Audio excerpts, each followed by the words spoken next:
Hey guys, Chris and Mary Coase here with another video for you. And today we're talking about phrases with the verb to go. You might have realized that the verb to go can be used in a lot of different ways.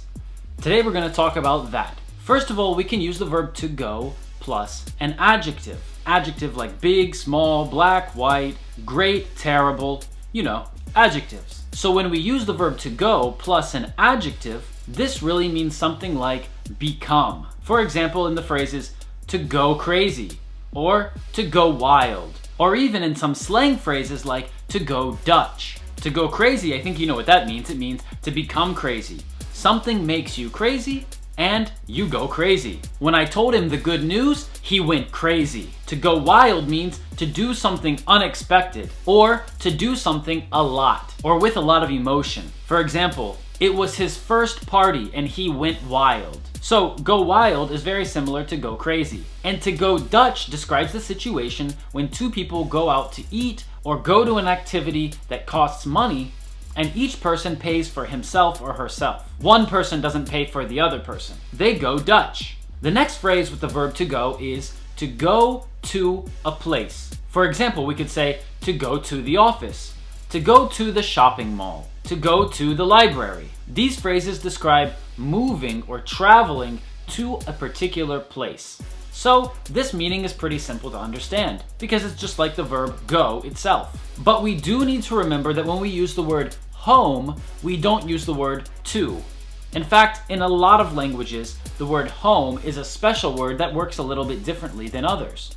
So in English, we can say go home, not go to home. But if we use the word house, we need to say go to his house or go to the house. Home is just a special word. Another way we can use the verb to go is as a command, when we use the infinitive form of another verb after it. For example, go sit down. Here the word go is like a command. We say go and then sit down, or go do your homework, or go clean your room. Here we can see the verb go as a command and then the infinitive form of a verb. And this represents a general command that's not really about going, but it's more about doing the verb that follows go. Another way that we can use go is with the gerund form of a verb. And this simply means to do an activity. For example, to go walking, to go running. Every morning he goes running for half an hour. Again, go is not so important in this phrase. Really what we're saying is that this person does this activity. And the last and probably most difficult to understand is when we use go plus a preposition. For example, up, over, under, through. On one hand, it's easy because it's very similar to the verb go itself, like move or travel. For example, if you're on the first floor of a building and an office is on the 8th floor of the building, we can say you need to go up to the 8th floor. This again is like a place. And we say go up because it's above us.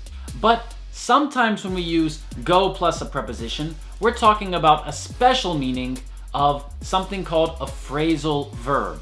And phrasal verbs have a lot of different meanings, so they're hard to learn. For example, the verb to go over. Over could describe just movement from one place to another place, and especially when that place is not near us. For example, I want to go over to my friend's house. It means that I need to travel in some way from the place that I'm at now to his house. But go over also has other meanings. For example, we can say, in this video, we will go over phrases with go. In this context, to go over means to review something or to practice something. So as you can see, there are a lot of different meanings and a lot of different phrases with the verb to go. But if you understand the 5 different categories that I've listed in this video, then you shouldn't have any trouble at all. If you still have questions about this topic, make sure to leave a comment under this video.